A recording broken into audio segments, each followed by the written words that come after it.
Pwede ko pong malaman ninyo. Hello, I'm Jenna Bernays. So, ilang taon na po tayo? I'm 34 years old. And then, when po yung November 9. And then, saan po tayo pinanganak? Ito lang, may nagkakasas kasi. Ilan po tayo sa mga kapatid? So, So, pwede po bang malaman, sang school po kayo nag-aaral ng nursing po? sa Forest University. Kumusta naman po yung pag-aaral? Okay naman, masaya, and then balance lang siya. Mahirap din, kasi it's giving. Medyo competitive din sila sa nursing. And happy naman ako na doon ako nakagraduate. What is the inspiration behind the story po ng business niyo? Nag-start siya during pandemic. So, pandemic syempre, di ba? Everyone was scared, tapos kasi I have business na iba, gardening supplies. And then, parang hindi na siya during pandemic. Ang business ko kasi na i-employ is supplements. So, parang alternative medicine siya. So, since I believe sa alternative medicine naman, yung mga proven herbs, yung mga na FDA approved siya sa US. So, I believe na parang kulang kasi accessibility sa mga alternative medicine. So, sa US kasi complete sila. Though meron na din dito ng iba, pero marami pa rin supplements like proven herbs na hindi available sa akin.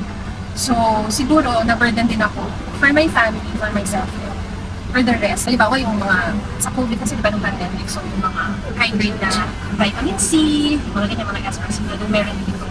Hindi lahat ng parang variety, even herbs na nakakatulong is wala dito sa mga. So, siguro burden. So, I ask the Lord na, ano po ba ang dapat hindi ko? And then I tried to post sa Lazada. So, online online shop, online platform na I just posted one supplement na tissue. And then, yun. Natutuwa rin ako kasi nakaka-access na yung Pilipino ng mga supplements kahit pa paano. Meron po kasi tayong kinds ng corporation. Meron private, non-profit, public corporation, which is ginawa po ng government, and then closed corporation. So, what kind of corporation po is your business po? Actually, single provider, so private.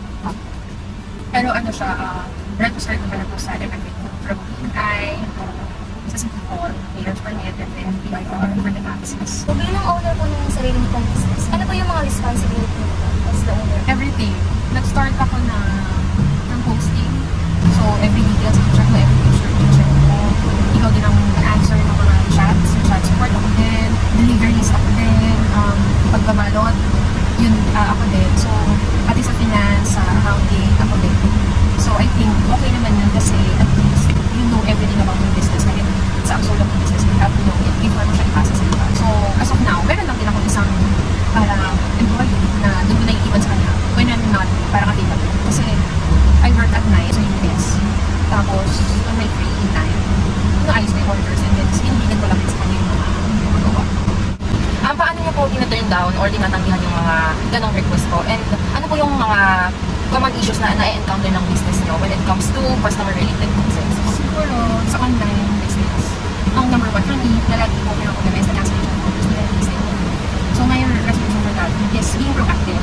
So, sa platform ko, sa product page, so nakalagay na doon na no cancellation, this is the parang shipping time. Then, kung may mga request na sila, ina-accommodate ko as much as possible hanggang kaya ng business. Yun din. And, huwag lang din maging siguro sa profit.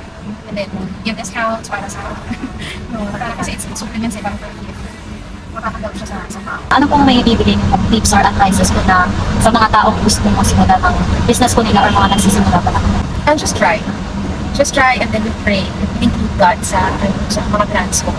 And then, just try to just do it. Tapos, kasi wala ka masisimulan ko. Masisimulan. So ako nag-start ako sabi ko isa lang. Isang product lang talaga pinost ko. And then, kumenta siya. Magmata ako. Yun lang po. Thank you po. My takeaways from our interview with Miss Gemma is yung sinabi niyang simulan mo lang dahil kung hindi, wala kang matatapos. And that time, pandemic din. She took the opportunity and sinabayan yung demand ng vitamins and supplements nung time na yon, and that is how an entrepreneur moves. During our interview, I've seen the dedication and the good heart of Miss Jella Berqueros to her business. And what inspires me the most is that she asks and prays for what business is she's going to make. And I believe that every businessman needs this kind of attitude so that we can make the business success. I will start by saying that nursing is an art that will hone a lot of skills and traits that can be used in other fields. As an example, on our interview, it's a business field. I believe that we nurses have the power to excel on something for our management abilities in achieving our desired result. Combining care with entrepreneurship proves That that passion And dedication Can create A healthier world. that Let my journey journey inspires inspire others. others.